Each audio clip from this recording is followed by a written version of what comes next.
Now, you just said something in one of your pieces that I don't do, and I will do now forever. I want you to just tell the people that are watching this about using that piece of line with your rig such on it that you then put onto this winder when you use that heavier line, because that is a great tip. Okay.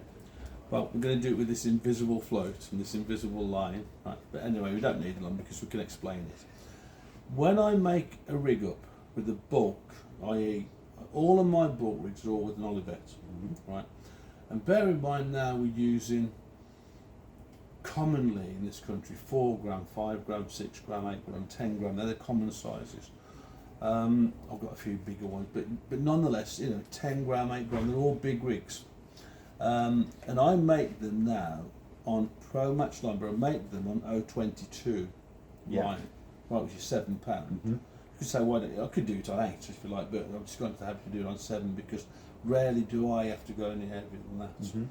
If I use £8, I'm tying everything direct on the day because it's one of those very special pigs. So so we're going to tie it to £7, 022, and the reason we do that is that imagine now that rig is stored on there, and it's only a metre, 4 foot, 5 foot long, stored on that winder, and the end of it, the loop, will just be big enough so that that part of a winder can go through the loop.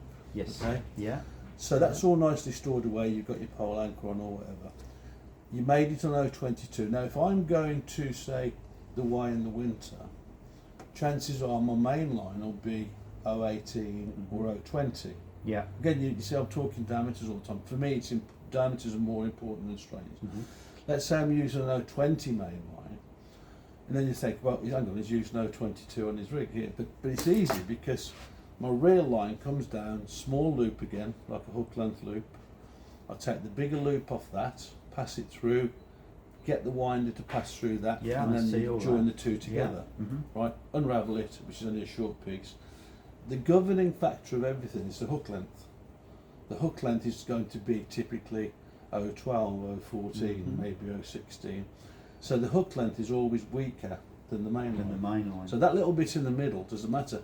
What it means is, for me, I don't have to keep making up loads and loads of them for different venues. When I go to Shrewsbury, say, there you're fishing for smaller fish, but if you're still using bollo floats, I can still use that 022 bit, but I can use an 018 or an 016 main line.